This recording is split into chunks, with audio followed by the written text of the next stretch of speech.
सरकार तुम्हीं से है। ये चमक ये दमक फुलवन मामा सब कछु सरकार तुम्हीं से है। सरकार तुम्हीं से है। खिला के पवन चुम सैया के चरण खिला के पवन चूम सैया के चरण। बगियने में बहार तुम्हीं से है। बगियने में बहार तुम्हीं से।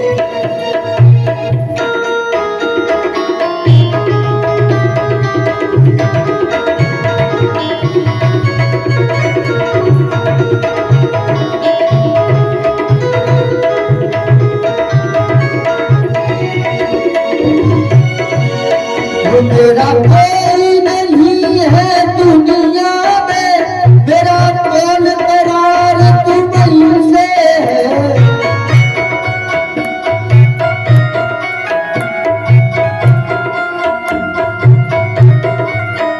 मैं कहाँ जाकर सौदा बेचूं, मैं कहाँ जाकर सौदा बेचूं, मेरा सब व्यापार तुम्हीं से है। मेरा सब व्यापार तुम्हीं से है। ये चमक ये दमक फुलवन मामा, ये चमक ये दमक फुलवन मामा सब कछु सरकार तुम्हीं से है। सरकार तुम्हीं से है। सब कछु सरकार तुम्हीं से है। सब कुछ सरकार तुम्हीं से है। बोलिए सभी गुरुदेव भगवान भगवान की जय हो। सभी जोर से जयकार लगाएंगे। इतने बैठे हुए हैं, जोर से गुरु महाराज का जयकार लगाएंगे। बोलो गुरु महाराज की जय हो। बोलो सिद्ध महाराज की जय हो। बाबू महाराज की जय हो। जमदल मैया की। जय हो। और सामने जो खड़े हुए हैं सब बैठ जाए। जैसे पीछे कथा बैठे सुन रहे हैं, सब जो खड़े हैं सब बैठ जाओ। आगे जो खड़े हैं सब बैठ जाओ, सभी बैठ जाए। बोलिए सत गुरुदेव भगवान की। आज अक्रू जी महाराज नंद बाबा से रात भर चर्चा हुई और उन्होंने कहा कंस महाराज ने आपको लेने के लिए रथ भेजा है बच्चों के लिए। अक्रू जी की बात सुन करके नंद बाबा गदगद हो गए, प्रसन्न हो गए। इतना महाराज ने हमारे लिए सम्मान दिया है, अपने बच्चों को जरूर भेजेंगे, हम भी चलेंगे। आज सवेरे होते ही रथ में बैठ करके जैसे ही अक्रूर जी के साथ कृष्ण बलदाव जी जाने लगे, सभी ब्रजवासियों को पता चला, गोपियों को पता चला। तो आज गोपियों ने रथ को घेर लिया। किस प्रकार से घेर लिया है? जैसे मऊ छता में लिपट जाती है, ऐसे गोपियां चारों तरफ से रथ में लिपट जाती है। प्रार्थना करना, रोने लगी, कहती है प्रभु आपके अलावा हमारा संसार में कुछ नहीं है, आप ही कृपा कर दो, आपके बिना हम नहीं रहेंगे। रथ को घेर लिया और सभी गोपियां रो रही हैं, भगवान से प्रार्थना कर रही हैं, स्तुति कर रही हैं। बोलिए सतगुरुदेव भगवान की, वृंदावन बिहारी लाल की, गुरु महाराज की। सभी गोपियां भगवान से प्रेम में रो रही हैं और भगवान ब्रज से विदाई ले रहे हैं। कृष्ण लेते हैं ब्रज से विदाई। अंकुश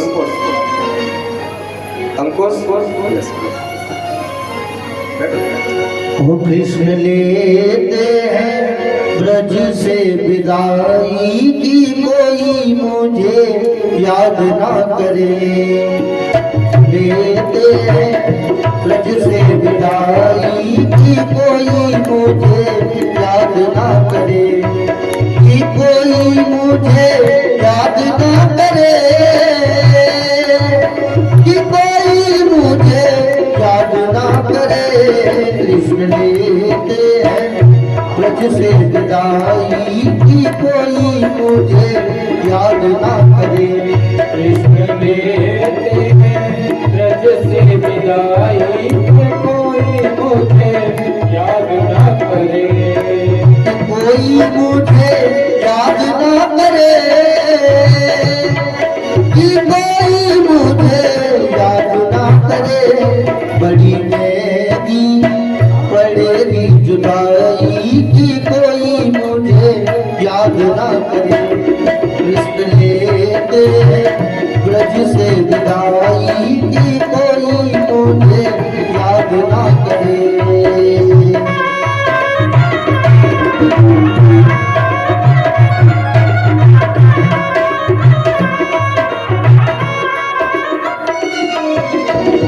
अनुसुईया की आई खबरिया जाना है मुझको मथुरा नगरिया। अनुसुईया की आई खबरिया जाना है मुझको मथुरा नगरिया। ओ मैया हंस हंस के मैया हंस हंस के दे विदाई कि कोई मुझे याद ना करे। कृष्ण लेते हैं ब्रज से विदाई के मैया मुझे याद ना करे। जय हो।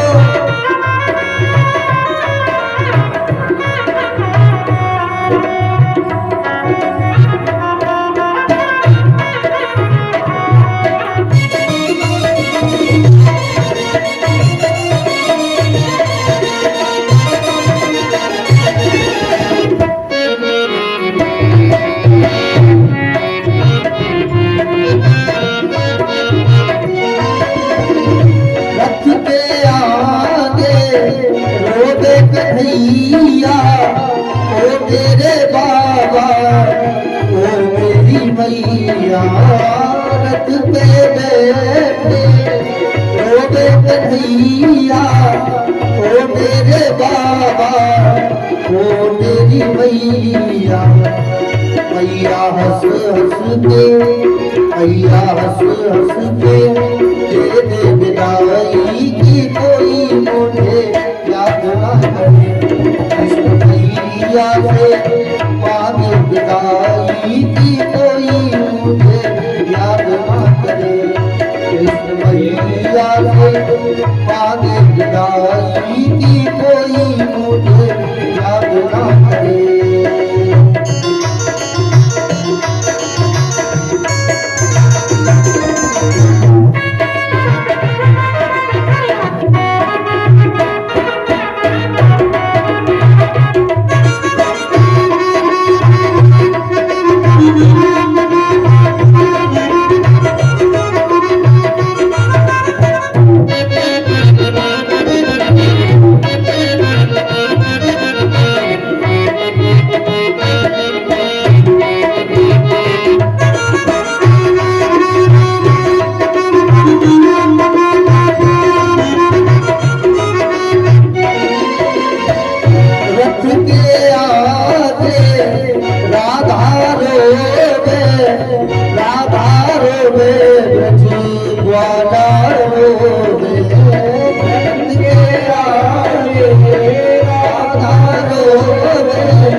श्याम निकला कृष्ण निकला बड़ा हर जाई कि कोई मुझे याद ना करे। कृष्ण मैया से विदाई के मैया मुझे याद ना करे। कि मैया मुझे याद ना करे। कि मैया मुझे याद ना करे। बड़ी बेगी पड़ेगी जुदाई की कोई मुझे याद ना करे। कृष्ण लेते हैं ब्रज से विदाई की मैया मुझे याद ना करे।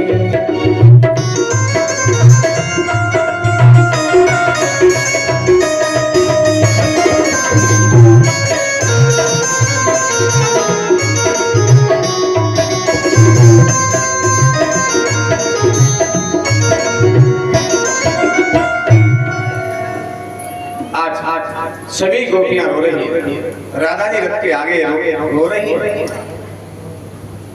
आज भगवान विचार करते हैं गोपियां हमें जाने नहीं देंगे। भगवान हरकुरु जी के रथ से नीचे आ गए और सबसे अलग खड़े हो गए। जब दूर खड़े हो गए तो गोपियों ने रथ को छोड़ दिया और कन्हैया को घेर के खड़ी हो गई और कहती हैं, कन्हैया हमें क्यों छोड़ के जा रहे हो? हमसे ऐसी क्या गलती हो गई जो हमें छोड़ करके तुम मथुरा जा रहे हो? आज वो कहते हैं, चिंता नहीं करो, मैं तो आज जाऊंगा, कल दंगल का आयोजन देखूंगा और परसों लौट के आ जाऊंगा। ऐसा कहकर के भगवान रथ से में जाकर के बैठ गए। जो रथ खड़े थे रथ में जाके बैठ गए। चाचा जी से कहा जल्दी से बढ़ा दो, नहीं गोपियां हमें जाने नहीं देंगी। अक्रूर जी ने जल्दी से रथ को बढ़ा दिया। तेज गति में जब रथ गया, सबरी गोपियां भगवान को देखती रह गई। ऐसे पत्थर की मूर्ति खड़ी होती है, गोपियां इस प्रकार से खड़ी रह गई, भगवान को एक टक देख रही हैं। भगवान का रथ चला गया मथुरा की ओर। जब तक रथ दिखाई देता रहा, गोपियां खड़ी रही। धूल भी उड़ती रही, तब तक खड़ी रही। धूल उड़ना भी बंद हो गया। तब गोपियां भगवान की बाल लीलाओं पर ध्यान करते हुए और लौट जाती। आज अक्रूर जी विचार करते हैं कहीं कंस मारने के तो सारा इल्जाम मुझे पे आएगा। अक्रूर लेके गया, यमुना जी में स्नान कर रहे थे मध्याह्न के समय अक्रूर जी, तो उन्होंने अंदर भगवान कृष्ण को देखा, जल के भीतर उछल के देखा तो रथ में बैठे हैं, फिर डुबकी लगाई तो जल के भीतर। अब तो विचार कर रही है, यहाँ वहाँ तो बालक देखा और मति ब्रह्म मोर के यानी विषय का, अंदर भी कृष्ण है बाहर भी कृष्ण है। अक्रूर जी की समझ में आ गई ये कृष्ण कोई मनुष्य नहीं है जिसे कंस मार देगा, ये तो ब्रह्म है, घट-घटवासी है, जल के में भी है, थल में भी है, स्थल भी है, चराचर में भी है, सब जगह व्यापा हुआ है, कंस नहीं मार पाएंगे। अक्रूर का जो मन में दुविधा चल रही थी, आज वो समाधान कर दिया भगवान। अक्रूर जी लेकर के जैसे पहुंचे हैं मथुरा में, तब तक नंद बाबा गोप गालों को लेकर के पहुंच गए थे। पहले ही बगीचा में पहुंच गए और वहां जाकर के अक्रूर जी ने कहा कि देखो अभी तो कल का दंगल है, तुम यहाँ हमारे घर पर रुक जाओ। कन्हैया कहते हैं, चाचा जी पहले हम वृंदावन, दल कन्हैया कहते हैं अभी तो हम यही रुकेंगे, पहले मामा कंस से मिलेंगे, उसके बाद तुम सबके घर जाएंगे। ऐसा समझा करके अक्रूर जी को विदा कर दिया। अक्रूर जी ने कंस महाराज से कहा, कृष्ण बलराम जी आ गए हैं, तुम्हारे बगीचा पे ठहरे हुए हैं। इधर कन्हैया कहते हैं कि बाबा अब देखो एक बगैया दिन रखो भयो है, अब बैठे बैठे क्या करेंगे, कल को दंगल है और कल तो टाइम नहीं मिलेगा दंगल कहते, तो आ जाइए मथुरा देखिए। अब मथुरा नगरी कैसी है, क्योंकि मथुरा राजधानी थी, जैसे आज दिल्ली राजधानी है, पहले मथुरा राजधानी होती थी। राजाओं की राजधानी मथुरा थी, सभी राजाओं की राजधानी मथुरा थी। तो ये राजधानी कैसी है कभी हमने देखी नहीं, हमने तो गऊ चराई है, बराहा बैठ छाकन खाई, हमने तो कभी राजधानी देखी नहीं। तो आज देखिए आपकी कृपा हो जाए। नहीं लाला, ये तो राजधानी है, तुम किसी गोपी को छेड़ोगे तो कंस महाराज तुमको दंड देंगे और तुम्हें दंड दें ये हमसे स्वीकार नहीं, इसलिए तुम नहीं जाओ। नहीं बाबा हम तो जाएंगे। ज्यादा आग्रह करने लगे, जब ज्यादा आग्रह करने लगे तो उन्होंने बलराम जी से कहा कि तुम चले जाओ, तुम जाकर के समझा देना, ये तुम्हारे किसी गोपी के पास हम जाए। ठीक है मान आज बलराम जी चल दिए। छोटे छोटे सखा कहते हैं कन्हैया तुम जा रहे हो राजधानी तो हमू ना देखिए, हमू देखे हमू ले चलो भैया सब चलो। सबरे गोप मंडली को लेकर के कन्हैया मथुरा राजधानी देखने जा रहे हैं।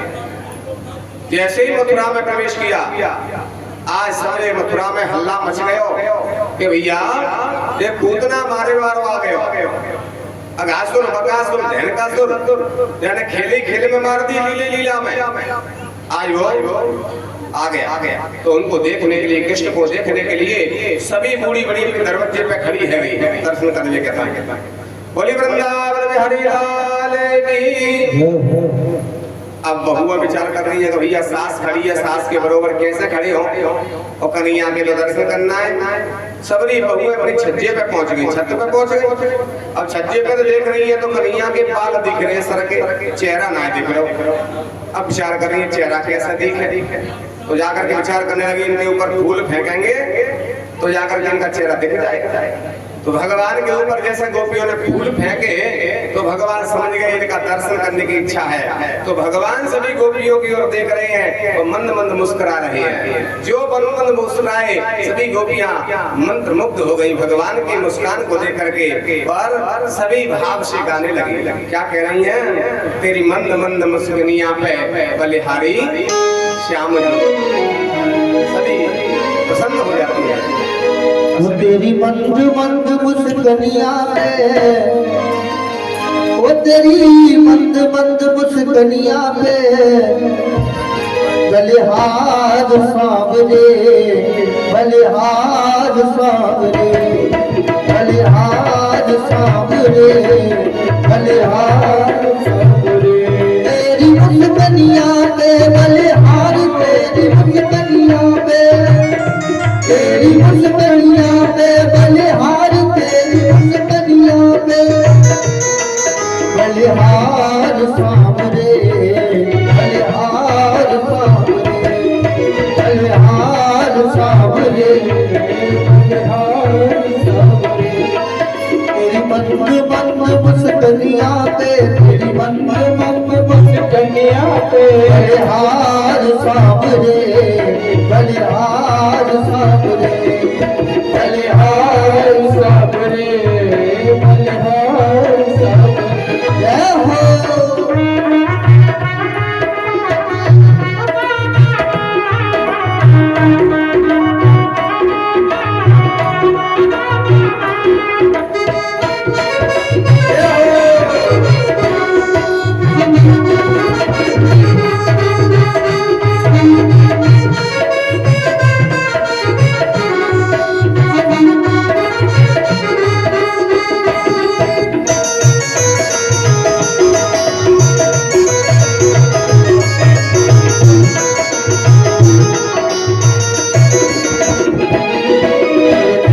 जब मतवाले यो बादल काले काले, जब मतवाले यो बादल काले काले, यो बादल काले काले, यो बादल काले काले। तेरी तिरछी सी,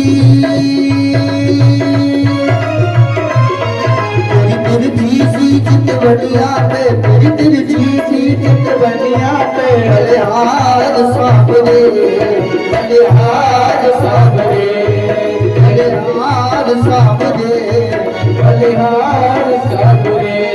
तेरी मंद मंद मुस्कनिया पे, तेरी मंद मंद मुस्कनिया पे बलिहार सांवरे, बलिहार सांवरे, बलिहार सांवरे, बलिहार सांवरे। जय हो।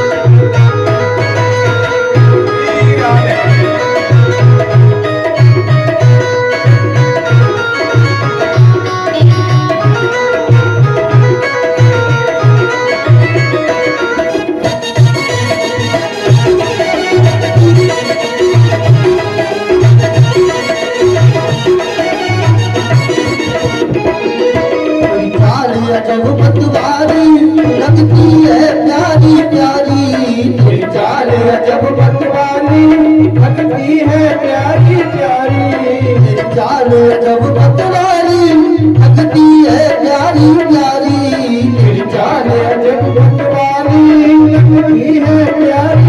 बिचारी तेरे पावन की पे गलियां पे, तेरे पावन की पे गलियां पे, बलिहार सांवरे, बलिहार सांवरे, बलिहार सांवरे जू, बलिहार सांवरे जू।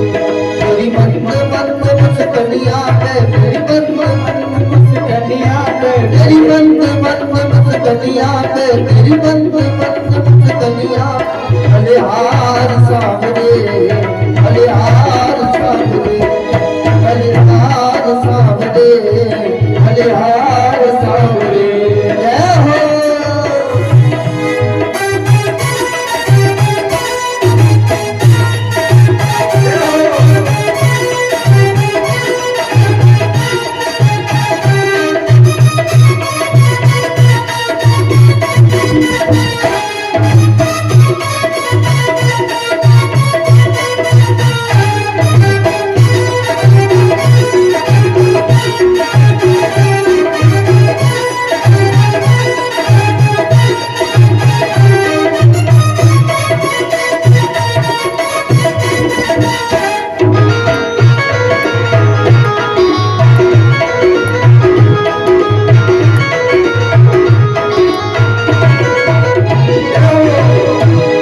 तेरे बाल बड़े घुंघराले, बादल जो काले काले, तेरे बाल बड़े घुंघराले, बादल काले काले तेरे बाल बड़े घुंघराले, जो बादल काले काले, तेरे बाल बड़े घुंघराले, जो बादल काले काले, तेरी मोर मुकुट,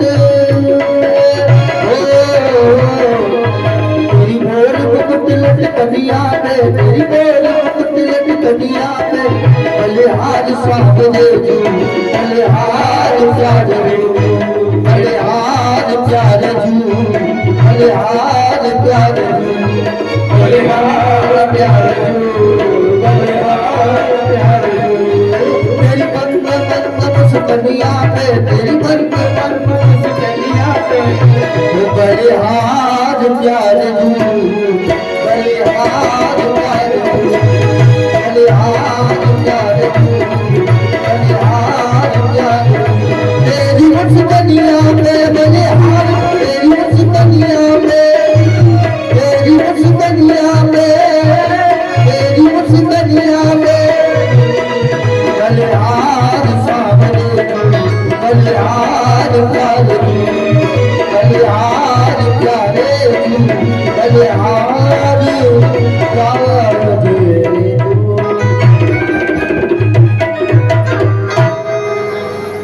आज भगवान के ऊपर फूलों की वर्षा की जाती है। सबरे ग्वालवाल कहने लगे कन्हैया दे, कन्हैया एक बात बता, जब मथुरा राजधानी में हम पहली बार तो आए तो हमें कोई परिचय है ना है, तो ये सबरे गांव की गोपियां हमारे फूलन के स्वागत कार्यक्रम कर रही है, ये बात हमारी समझ में नहीं आई।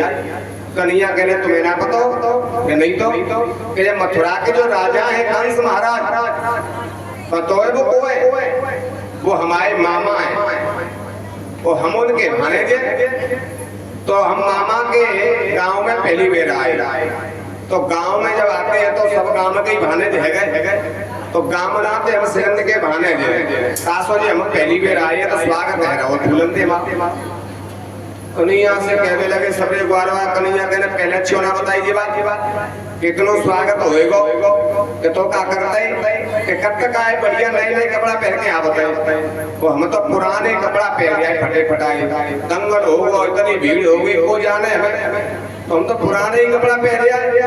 तू पहले बता दे तो इतना स्वागत होएगा, तो नए कपड़ा बनवा के नए पहन के आ बताए। जब गांव के इतना स्वागत कर रहे हैं तो खास मामा मिलेंगे तो मालम से गलो भर देंगे, कितना स्वागत करेंगे, तो इसलिए हमें शर्म लगेगी। पहले कारीगर बताई नए कपड़ा लिया बताया, कन्हैया के चिंता मत करो, आज के जमाने में रेडीमेड काम चल रहा है, रेडीमेड सिले सिलाए कपड़ा आवत है, मैंने ले लो पहन लो, तो हम पैसा तो नहीं लाए, मैं का पता कपड़ा लेने पड़ेंगे तो पैसा ले आते क्या भी लगे। देखो मामा के यहाँ आई है पहली बेटी और मामा है भाने जने कपड़ा देगा बहुत पुण्य बिंदु है, तो मामा की ऐसी व्यवस्था कर लेते। अच्छा यहाँ पे है जाए कन्हैया तो बात बन जाए, तो श्री सुखदेव जी कहते हैं जैसे याद चले तो आगे रजकम कस्यतायाम तम रंगाकारम गदाग्रजः। आज कपड़े धो करके कंस महाराज का जो रजक था, धोबी था, जिसमें 10,000 हाथी की ताकत, ऐसा वो धोबी कपड़े धो करके प्रेस करके कंस महाराज के लेके सामने से आ रहा था। तो जाकर के कन्हैया पहुंच गए और कन्हैया ने कहा मामा जी राम राम, लेकिन ये नहीं बोला क्योंकि इसमें 10,000 हाथी की ताकत की पहलवान था और कंस का जो सेवक था, जो बड़े आदमी का पिए होगा उनके मिजाज नहीं मिलेंगे। बड़े व्यक्ति में इतना अहंकार अभिमान नहीं होता, लेकिन बाकी जो न व्यवस्थापक में न सेवा मिल जाए, बाकी मिजाज नहीं मिलते। जो समझता है जो कुछ होता है स्वयं मालिक हम ही है, तो महाराज उनके मिजाज नहीं मिलते, सीधे वो बात नहीं करते। और बड़े लोग तो फिर भी नम्रता से बात करेंगे, लेकिन बीच में जो चमचे होते हैं उनकी मिजाज नहीं।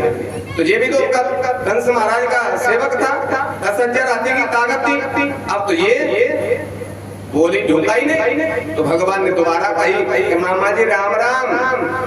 तब जाने टेढ़ी नजर से देखा कौन किससे कर रहे हो, क्या तुम तो ही कर रहे हैं राम राम। क्या बोले क्या काम है, बिना मतलब के कोई किसी से राम राम नहीं करता है, मुंह फेर के निकल जाएंगे, अपना मतलब होगा तो बस राम राम करेंगे। क्या बात है, क्या चाहते हो कि हम देखो मामा कंस के जा रही है, हमारे ग्वाल वाल पुराने कपड़ा पहन के आए हैं, तो यहाँ में तेरे कपड़े नए कपड़ा दे दो, कल दंगल देख लेंगे और परसों हम तुम्हें वापस कर देंगे, तुम धोए के प्रेस करके और महाराजा पति आइयो।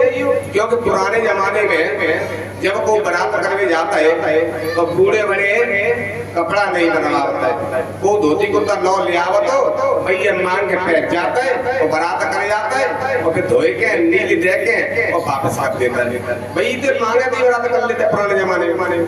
तो महाराज पहले की बात है मांगे थी काम चल जाता, आज के जमाने में कोई किसी से नहीं मांगता है।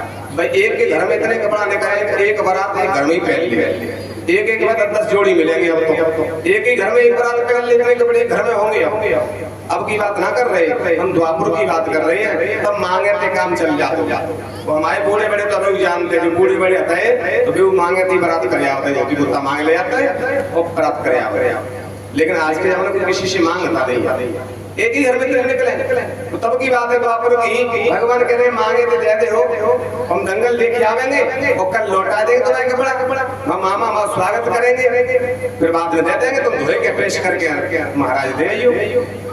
अब इसको तो पता था धोबी को किस लिए बुलाया है कृष्ण को, क्या बोले कल तुम जो मामा कल दंगल में स्वागत करेंगे, भाई हूँ आज ही कर दो तो, क्योंकि वहां तक 10,000 हाथी की ताकत है, पहलवान चाणूर मुष्टिक सल कौशल बुलाए हैं दंगल में।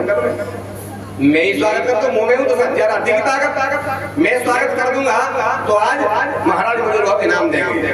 मैं करता हूँ स्वागत, कल की बात छोड़े आज ही स्वागत कर देता हूँ। जैसे आज कही एक छोटा सा सखा आ गया कन्हैया के बगल में और कहना कन्हैया एक बात बता, तुम तो जिनके हाथ जोड़ के राम राम मामा जी कह रहे हो, और मामा अकड़ के बोल रहा है कल स्वागत होगा तो आज ही कर दूंगा, तो आज ही कर देगो। ने दिखा दिए अपने पूतना भाई हाथ जब अकल ठिकाने आ जाए हाल ही, जब तक शेर है सवा शेर नहीं मिले तब तक उसकी अकल ठिकाने नहीं आई।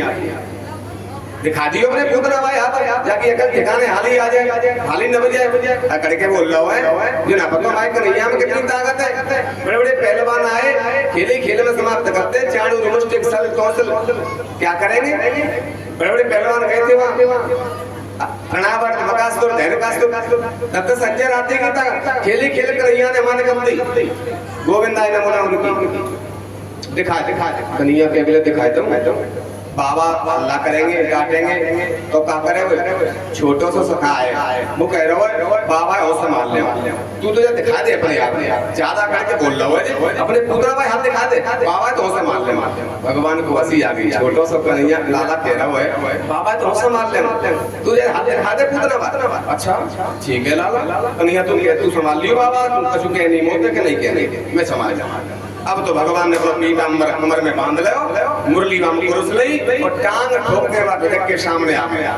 भगवान तो चाहते थे ये वही धोबी है त्रेता का जिसने जानकी पे लांछन लगाया था और जानकी को वाल्मीकि आश्रम पर भगवान राम को छोड़ना पड़ा था।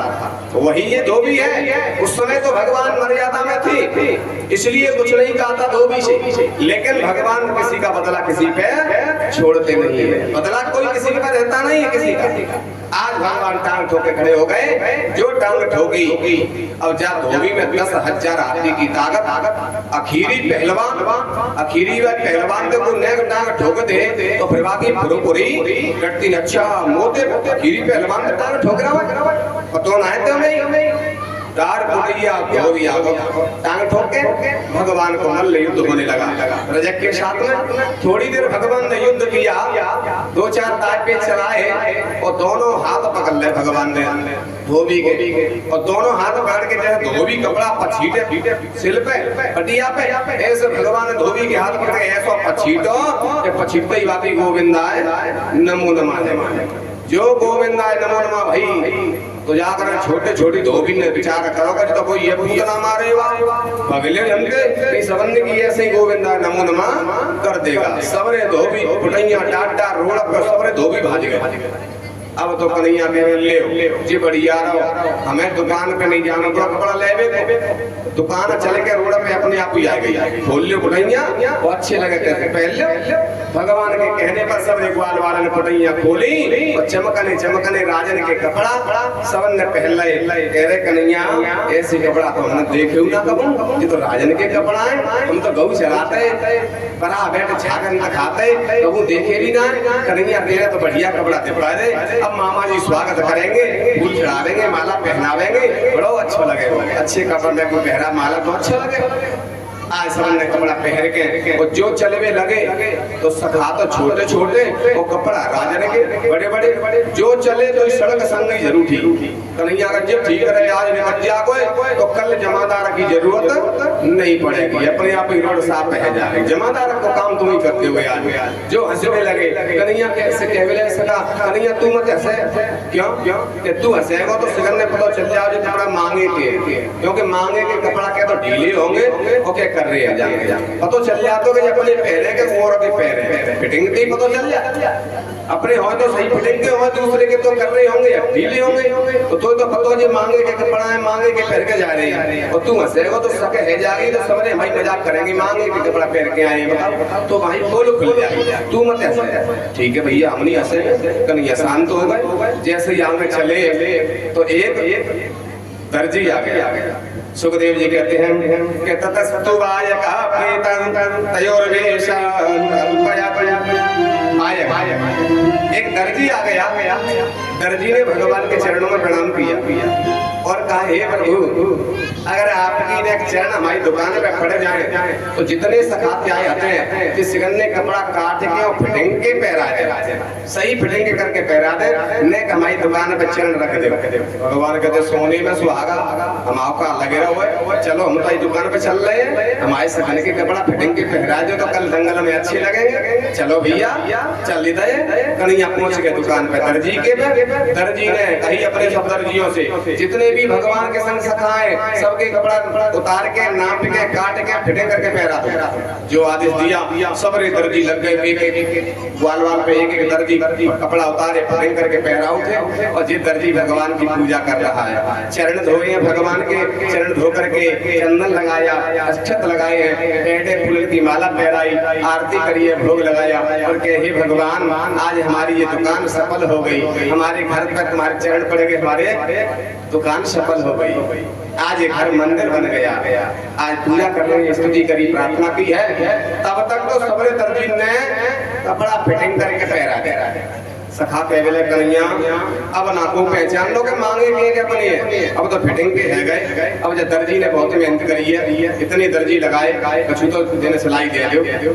कन्हैया कहते हाँ भैया दर्जी बताओ हमारे सखन के सिलाई के पैसा कितने है फिटिंग के दर्जी ने हाथ जोड़ो कि कपड़ा लाए था का देखे आए, कपड़ा लाए था तो ऊपर पहुंचाए, वो हमने सिलाई मांगी तो हमें वहीं पहुंचा दे। हाथ जोड़ ले, नहीं महाराज जब कपड़ा तुम्हें फ्री मिले हैं तो हमें तो हमें लगी है महाराज, कुछ नहीं चाहिए, हमें सिलाई नहीं चाहिए, हमें तो आशीर्वाद दे दो। भगवान का ठीक रहे, हम पे पैसा तो नहीं है, अबे लेके ना दे, ठीक है आशीर्वाद दे रहे हैं। तो द्वापर में तो सिलाई ना दे पाई, लेकिन कलयुग में कहीं खूब सिलाई चले, जितना कपड़ा नहीं होगा कितनी सिलाई मिलेगी तुम्हें। तो आप देख लो सिलाई कितनी महंगी है गई है। भगवान को आशीर्वाद है दर्जी पे, जितना कपड़ा नहीं होए उतना तुम्हें सिलाई के पैसे मिले, आशीर्वाद। अब सब ग्वाल बाल विचार कर रहे हैं कि मामा जी गले भर देंगे, माला पहरावेंगे। वो मामा जी तो काय को बुला रहे हैं, तो भगवान जानते कि मामा जानते, और ग्वाल वाले ने क्या पता।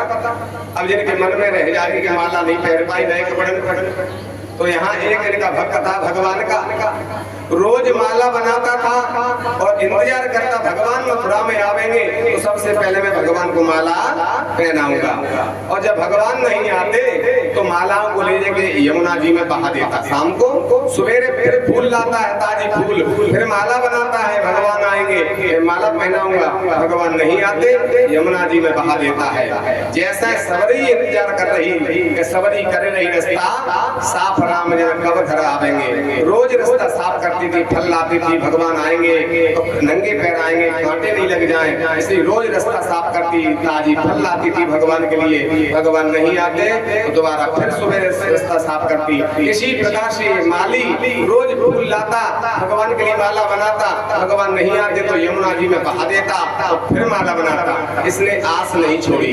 जब किसी की परमात्मा से आस लगी होती है और निरंतर उसका चिंतन करते हैं, भगवान एक दिन उसकी आस अवश्य पूरी करते हैं, जरूर दर्शन देते हैं, उसकी इच्छा पूरी करते हैं। आज भगवान उस माली के दरवाजे पे पहुंच गए ग्वाल वालों को लेकर के। जैसे माली ने देखा, आज माली भाव में डूब जाता है, प्रभु आज मेरे घर पे आ गए, मेरी लगन लगी थी, आपने आकर के मेरी लगन पूर्ण कर दी।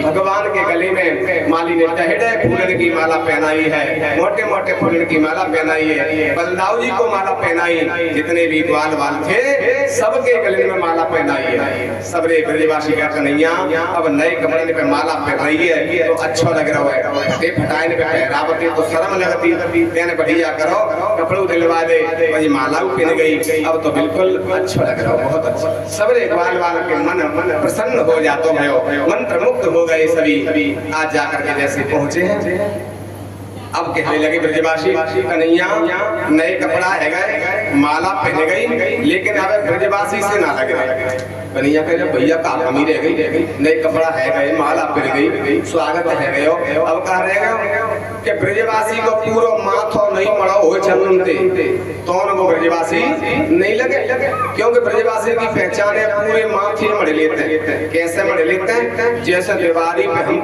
अपने भैंस को ये मड़ते हैं, ऐसे पूरे माथे मड़ के रखते हैं। ब्रजवासी की पहचान चंदन लगावेंगे तो पूरे माथे पर थापक हुआ चंदन होगा, पूरा माथे मड़ा होगा, जी ब्रजवासी की पहचान। कहने लगे अब ब्रजवासी से ना लग रहे, चंदन की व्यवस्था और रह जाए तो बस पूरे ब्रजवासी बन जावे। भगवान कहते ठीक है तुम्हारी ये भी इच्छा पूरी करेंगे। भगवान आगे चले तो श्री सुखदेव जी कहते हैं कपिलोक्य को भजाम युवतीं पराननाम प्रदक्षयान्ति प्रसन्न सहप्रदः। आगे चले भगवान तो वहाँ कुब्जा जा रही थी, त्रिविक्रमा जा रही थी, 3 जगह से इसका शरीर टेढ़ा है, दांत जाके निकले भैया, शरीर जाको कालो है, कुरूप जाको चेहरा है, इससे कोई बात नहीं करता। क्यों? क्योंकि जो दिखने में सुंदर होता है उसको सब लोग देखते हैं, सब लोग बात करते हैं, लेकिन जैसे कुरूप जो होता है, काला व्यक्ति जो होता है, इसे कोई नहीं देखता, कोई बात भी नहीं करता। 3 जगह से टेढ़ी थी, दांत निकले हुए थे। तो आज भगवान पहुंच गए पास में, तो भगवान कहते रहे शैलेंद्री, जो शैलेंद्री कह के संबोधित किया, आज पूजा का मन रूपी मयूर नाचने लगा, प्रसन्न हो जाती है, क्योंकि आज तक किसी ने इसे शैलेंद्री कह करके इसको संबोधित नहीं किया। इसका नाम शैलेंद्री था, लेकिन 3 जगह से टेढ़ी थी, इसलिए पूजा कहते थे मथुरा में से, कोई शैलेंद्री नाम नहीं लेता था, प्रेम से नहीं बुलाता था, कुरूप थी। आज जैसे शैलेंद्री कह के संबोधित किया, इसका मन रूपी मयूर नाचने लगा। और भगवान ने कहा शैलेंद्री आज थोड़ा चंदन मिल जाएगा। क्या है तुम्हारी कटोरी में? आज वो कहती है महाराज कंस के लिए मैं चंदन ले जाती हूँ, लेकिन जब भगवान आपकी प्राप्ति हो गई तो अब मैं किसी के लिए नहीं, भगवान की सेवा के लिए चंदन है। आज भगवान के मस्तक पे चंदन लगाया है और बलदाव जी के लगाया, सबरे ब्रजवासियों के मस्तक पे चंदन लगाया है। सभी प्रसन्न हो जाते हैं और मंत्रमुग्ध हो गए। भगवान ग्वाल वालों से कहते हैं क्यों अब तुम ब्रजवासी से लग रहे हो? कि हाँ अब बिल्कुल ब्रजवासी लग रहे हैं, बड़ा आनंद आ रहा है। तो आज भगवान बता रहे हैं कोई कैसा भी हो, वाणी हमेशा ऐसा बोलना चाहिए, वाणी ऐसी बोलिए मन का आपा खोल, और न को शीतल करे आप शीतल होए।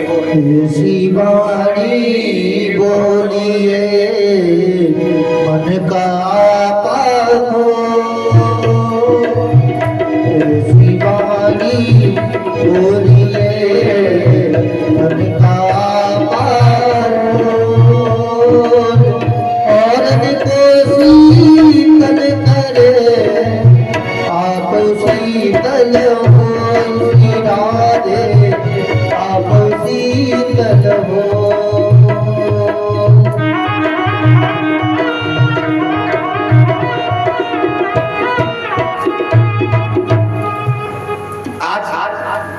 ऐसी वाणी बोलना चाहिए जो दूसरे को प्रसन्न करने वाली हो। अगर वो वस्तु देगा भी नहीं, प्राणों से प्यारी वस्तु भी तुमको दे देगा जब तुम उससे सुंदर वाणी में बात करोगे तो। और अगर तुम कर्कश वाणी बोलोगे तो फालतू की चीज होगी वो भी कोई नहीं देगा। घर में फालतू रखी है लेकिन फिर भी मना कर देगा। अगर तुम कर्कश वाणी बोलोगे तो कैसे? तुम कहोगे अरे कानी भाभी ने मठा दे दियो, तो बेशक मठाए भैंस से डाल देगी और तुम्हें नहीं देगी। क्यों? कानी तो पहले कह रहा हो, कानी भाभी मठा दे दो, कानी कह रहे हो मठा चाह रहे हो, देगी नहीं, भैंस में डाल देगी, पाठ में डाल देगी, देगी नहीं।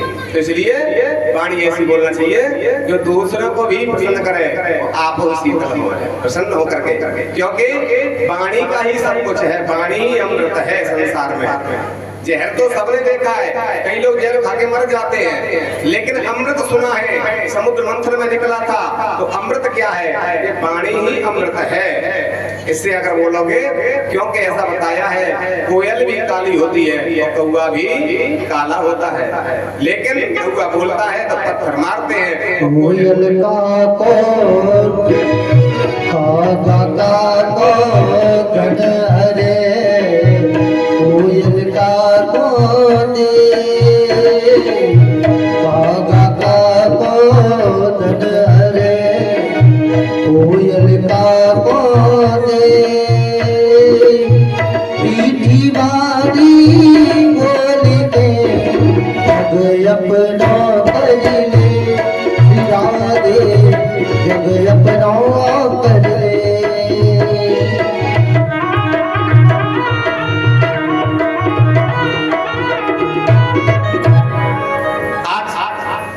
बता रही है कागा काको धन हरे। कौवा जब बोलता है क्या किसी का धन को चुराता है? फिर भी बोलता तो पत्थर मारते हैं। और कोयल काको धन दे, कोयल को धन दी जाती है तो कोयल बोलती बड़े प्रेम से सुनते हैं, क्योंकि कोयल की वाणी मीठी है, मधुर है, और कौवा की कठोर है। इसलिए वाणी कठोर न बोले, मीठी वाणी बोले तो सबके अपने बन जाओगे। तो ऐसी वाणी बोलिए मन का आपा खोल, और न को शीतल करे आप शीतल होए। शब्द हमेशा 10 बार विचार करें तब बोलना चाहिए, क्योंकि मुंह की बोली और बंदूक की गोली और सर्कस का बाण अगर ये छूट जाता है तो वापस नहीं आता। तो इसलिए पहले विचार कर लो कि हम जो बोल रहे हैं इसका प्रभाव क्या होगा, हमें इसका प्रभाव क्या भोगना पड़ेगा, तब बोलना चाहिए। 10 बार सोचो और 1 बार बोलो, तो आज तुम्हारा यश संसार में फैल जाएगा, सब तुम्हारे बन जाएंगे, अपने बन जाएंगे। तो इसलिए मधुर बोलना चाहिए। आज भगवान ने कहा अरे शैलेंद्री चंदन मिलेगा, मधुर बोली तो बड़ी प्रसन्न होगी, सबके चंदन लगाया।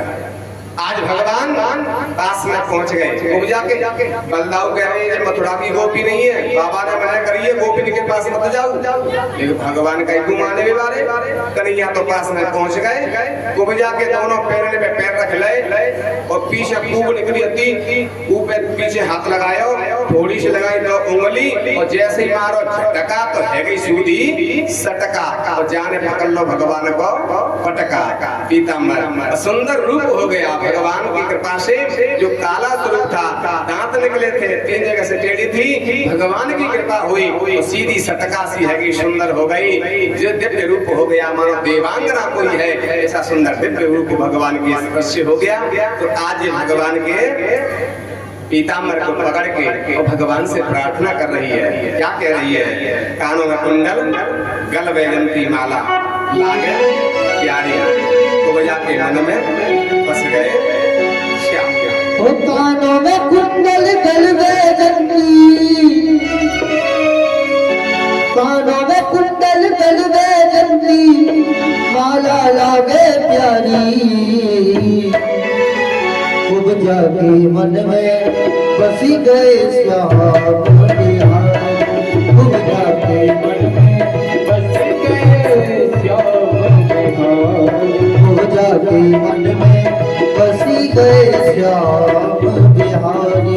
खूब जाके मन में बस गए श्याम बिहारी। कानों में कुंडल गल वैजंती, कानों में कुंडल गल वैजंती माला लागे प्यारी। खूब जाके मन में बसी गए कृष्ण मुरारी। खूब जाके मन में बस गए कृष्ण मुरारी। जय हो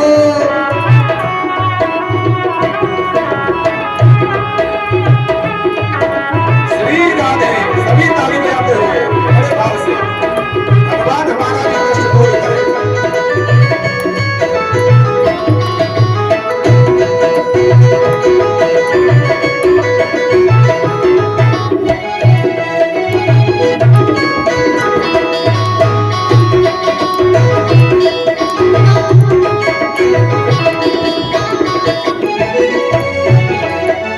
श्याम रंग की चूनर ओढ़ी, श्याम रंग की चूड़ियां, श्याम रंग की चूनर ओढ़ी, श्याम रंग की चूड़ियां।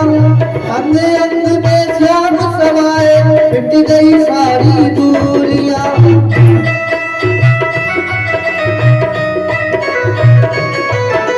श्याम रंग की चूनर ओढ़ी, श्याम रंग की चूड़ियां। अंग अंग में श्याम समाए, मिट गई सारी दूरियां। शीश पे प्यारा मुकुट विराजे, शीश पे प्यारा मुकुट विराजे, लट लट के घुघराली। खूब जाके मन में बस गए श्याम बिहारी। खूब जाके मन में बस गए श्याम बिहारी। कानों में कुंडल गल वैजंती, कानों में कुंडल गल वैजंती माला लागे प्यारी। खूब जाके मन में बसी गए श्याम बिहारी। खूब जाके मन में बस गए श्याम बिहारी।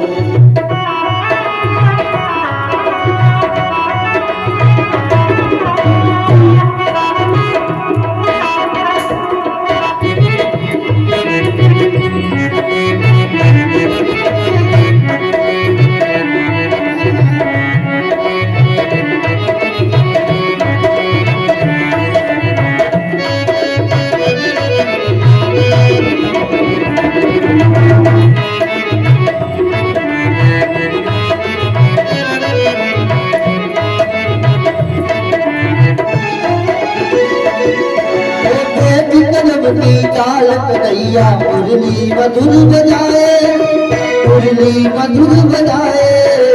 बैठ कदम की चाल कन्हैया मुरली मधुर बजाए, मुरली मधुर बजाए। सांझ सवेरे मुरली की धुन जग जगाए, डूब जाता है। एक बार सब मिलकर बोले, एक बार सब मिलकर बोले, जय हो बाबे बिहारी। डूब जाते मन में बसी गए सावन बिहारी, डूब जाते मन में बसी गए सावन बिहारी। कानों में कुंडल बल बेलती, कानों में कुंडल, कानों में कुंडल बल बेलती, माला लागे प्यारी। डूब जाते मन में बसी गए सावन बिहारी, डूब जाते मन में बसी गए सावन बिहारी। आज कुब्जा ने कहा, प्रभु आप मेरे घर चले, मैं आपकी सेवा करूं। भगवान का कुब्जा, पहले हम मामा कंस से मिलेंगे, उसके बाद सबके घर जाएंगे। पहले हम किसी के यहाँ नहीं जाएंगे, सबसे पहले मामा कंस के घर जाएंगे, मामा कंस से मिलेंगे, उसके बाद सब भक्तों के घर आएंगे। ऐसे समझा करके कुब्जा को भगवान नारद जी बता गए थे कंस महाराज को, तुम्हारे यहाँ एक शिव जी का धनुष रखा हुआ है और इतना सिद्ध धनुष है कि 3 दिनों तक जो उसकी पूजा कर लेता है दुनिया में उसे कोई मारने वाला नहीं है। और 3 दिन के बीच में जो धनुष को तोड़ेगा वो तुझे जीवित नहीं छोड़ेगा, वही तेरा काल होगा, बस ये पहचान लेना। तो इसलिए 3 दिन के धनुष यज्ञ रखी थी। कंस महाराज ने धनुष की पूजा प्रारंभ कर दी थी और इधर दंगल का आयोजन रखा था, तो धनुष की पूजा चल रही थी। वहाँ सेवक लगा दिए, पहरेदार लगा दिए, कोई भी यहाँ धनुष के पास नहीं जा पाया। तो भगवान समझ गए कोई बड़ा व्यक्ति तो नहीं बताएगा, बड़े व्यक्ति से पूछेंगे कोई काम कोई बात, तो बड़ा व्यक्ति कभी सीधा जवाब नहीं देगा, बात में अंटा लगा देगा, बात घुमा देगा। इसलिए कभी बड़ों से कोई बात पूछनी है तो बड़ों से नहीं पूछना चाहिए। किससे पूछना चाहिए? घर की में से कोई भेद लेना है तो छोटे बच्चे से पूछो।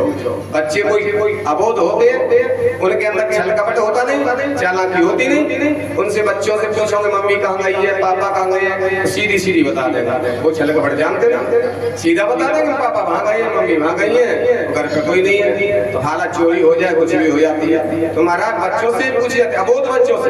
बड़े बच्चे चालाक होते उनसे नहीं, अबोध बच्चों से। तो भगवान ने भी पूछा, जो छोटे छोटे बच्चे खेल रहे थे उनसे पूछा, क्यों तुम्हारे महाराज कंस धनुष की पूजा करा रहे हैं? हाँ करा रहे हैं। कहाँ रखो है? वो बहुत दूर रखो है, पहलवान लगे हैं हथियार लेके, वहां को वो जान दे। अरे तो कोई रास्ता तो और तो होगा कि हाँ एक पीछे के रास्ता तो है के बाद दिखाई देगा क्या? छोटे छोटे बच्चे ले लिए, उन्होंने बता दिया। गुप्त मार्ग था, किसी को नहीं पता, गाँव वालों को पता था, मथुरा वालों को पता था, और किसी को नहीं पता। बच्चे ले गए पीछे के मार्ग से, जहाँ कोई आने जाने में रास्ता नहीं थी, गुप्त मार्ग होता है, उस मार्ग से ले गए।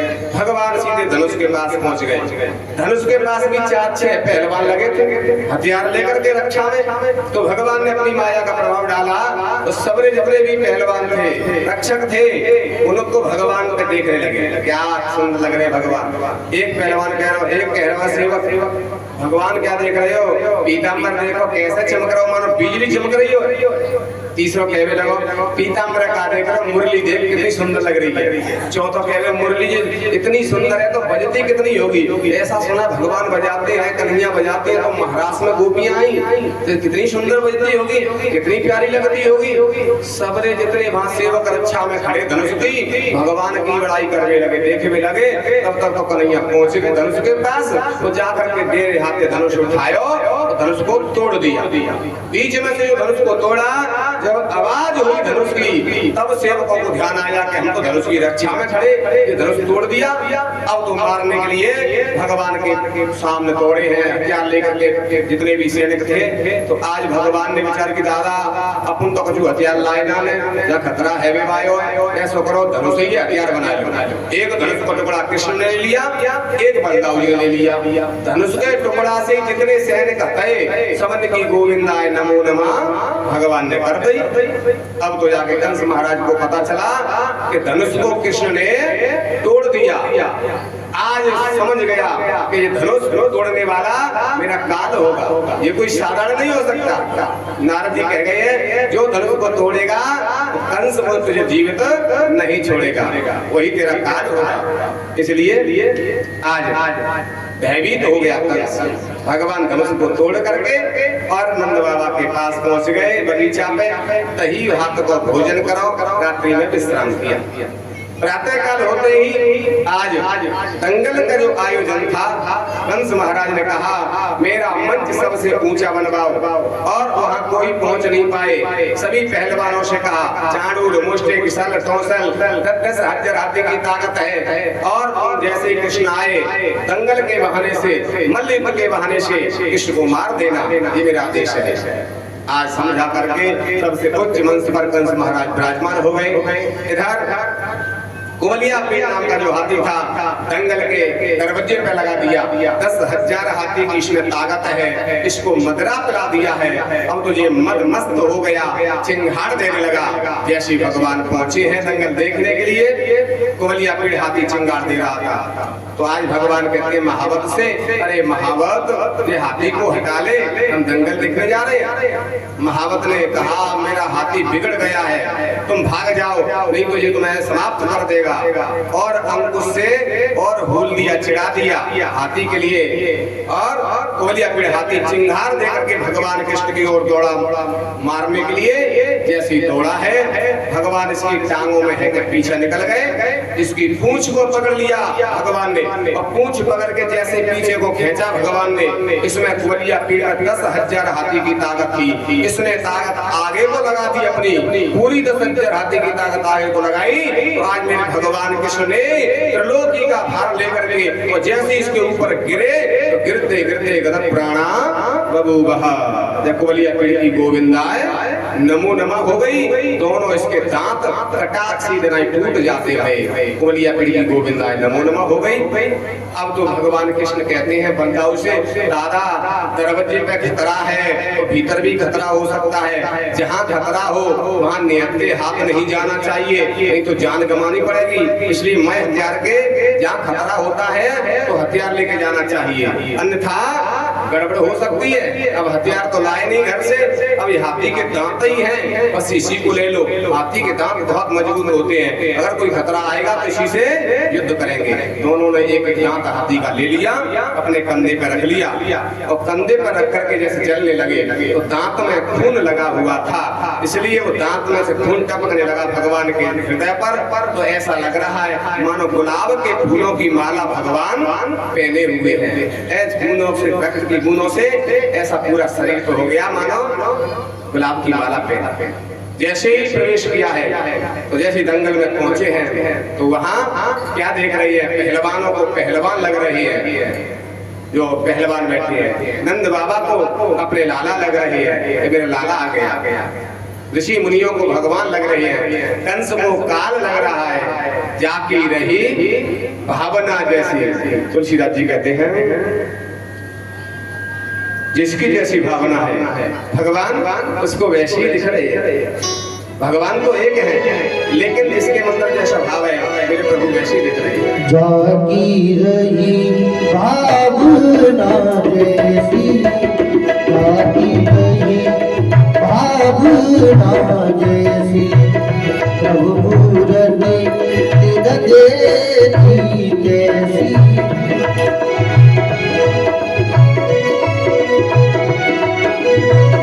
जाकी रही भावना जैसी, प्रभु मूरति देखी कैसी। जाकी रही भावना जैसी और प्रभु मूर्त देखी तिन तैसी। पहलवानों को पहलवान लग रहे हैं भगवान, ऋषियों को भगवान लग रहे हैं, नंद बाबा को अपने लाला लग रहे हैं, और कंस के लिए काल दिख रहे हैं, मेरा काल आ गया। तो जाकी जैसी भावना है, कन्हैया उसको वैसे ही दिख रही है। भगवान एक है लेकिन भावना जैसी होती है वैसे ही दिखते हैं। भगवान पहुंच गए नंद बाबा के पास, जाकर के बैठ गए। इस तरह से चाणूर खड़ा हो गया। चाणूर कहता है कृष्ण खड़े हो जाओ, दंगल में युद्ध कर लो, तुम पहलवानों से युद्ध कर लो, हमसे हाथ मिला लो। कन्हैया कहते अरे चाणूर तो में 10,000 हाथी को ताकत और अखीरी वाव पहलवान वो हम तो छोटे बालक हैं। भगवान की आयु उस समय 10 वर्ष 56 दिन की थी, तो हम तो छोटे से लाला हैं। और जब बच्चे दंगल में भिड़ते हैं तो काय पे भिड़ते पहले मुरमुरा चलते थे, तो मुरमुर पे भिड़ते थे, तो हम तो मुरमुर पे भेवे भाई महाराज तुम तो अखीरी का पहलवान अखीरी की नाम लेवे भाई, वो हम कह रहे हो हाथ मिला लो, ये दंगल का कोई नियम है। तुम तो अपने बड़े पहलवान से हाथ मिलाओ, हम तो छोटे बालक हैं, छोटों से मिल लेंगे। तो मुरमुरा की किस्ती होगी तो भाई हम मिल लेंगे।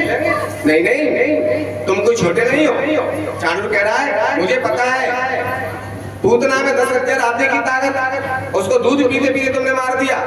कणावर गया 10,000 हाथी की ताकत, बकासुर गया, धेनुकासुर गया, सबको मार दिया। 10,000 हाथी की ताकत थी, तुम बालक नहीं हो। बातें मत बनाओ, बातें बहुत बड़ी बड़ी बना लेते हो। आज मुझसे युद्ध करना पड़ेगा, मुझसे दंगल में लड़ना पड़ेगा। चाणूर कहता है न बालो न किशोरस्तम बलश्च बलनाम्बरः, ना तुम बालक हो न किशोर हो, बलश्च बलनाम्बरः, तुम बलवानों में भी श्रेष्ठ हो, बलवान हो। बातें मत बनाओ, खड़े हो जाओ। कन्हैया कह रहे तो मोती हाथ मिला के हाँ तुम तो हाथ मिला। ठीक है भैया, ने फुरफुरी आ रही लवंग मिटा दूंगा। भगवान खड़े है गए, भगवान ने चाणूर से हाथ मिला लो। बलदाव जी कहने लगे कन्हैया जब दंगल देख रहे तो हम आयु हाथ में फुरफुरी मच रही है, क्योंकि बलदाव जी तो पहलवानी करते, पहलवानी सिखावत है। तो ते दंगल में जा तो पहलवानी करते हुए दंगल दिख जा तो बाकी फुरफुरी आ जाते हैं। बाबू मन चल तो बैठो ना जाए जांगिया पैर के अपने आप ही पहुंच जाए, जब आपको नाम बोले ना वो तो पहुंच जाए महाराज। अल्लाह जी कह रहे कन्हैया मेव ने फुरफुरी मच रही है, मेव दंगल में आज पहलवान है। हाँ दादा खड़े है जाओ, बहुत पहलवान है। चाणूर से भगवान ने हाथ मिलायो और मुष्ट खड़ा हो गया। 10,000 हाथी की ताकत बलदाव जी से हाथ मिला दो। चाणूर मुष्ट इधर कृष्ण और बलदाव दंगल में मल्ल युद्ध होने लगा। तो भगवान ने थोड़ी देर तो मल्ल युद्ध करो दिखावे के ताई पेच जो उधर पहलवान ने के चलाए, तो भगवान से ज्यादा कौन होशियार होगा ताई पेचन में? का पहलवान जाने दाई पेच भगवान के बराबर? भगवान तो योगेश्वर हैं और डटवर बाबू हैं, उनके बराबर कौन पहलवानी कर सकता है। थोड़ी देर दाई पे चलाए और दोनों हाथ पकड़ के भगवान ने चाणूर के और घोंटू लगाए के हृदय में, और जैसे ही दौड़ पे गिरे दंगल की तो गिर त्रिलोकी को भार ले लो। जो त्रिलोकी को भार लेकर गिरे तो गिरते गिरते गद प्राणा बभूवः। चाणूर की गोविंदाय नमो नमः। बलदाव जी देखो कन्हैया ने तो पहलवान पछाड़ दो, मैं रह गया हूँ। बलदाव जी ने पकड़ो मुष्टिक और लगाओ घोंटू में छाती में, जो बलदाव जी गिरे मुष्टिक की गोविंदाय नमो नमः। 10,000 हाथी की ताकत थी, पहलवान पछाड़ दे तो सल तौसल आ गए। सल तौसल में 10,000 हाथी की ताकत, ये युद्ध करने आ गए दंगल में। भगवान ने उनसे युद्ध किया थोड़ी देर, और जो घोंटू लगाए के गिरे दंगल में दौड़ पे गिरते गिरते गोविंदाय नमो नमः। चाणूर मुष्टिक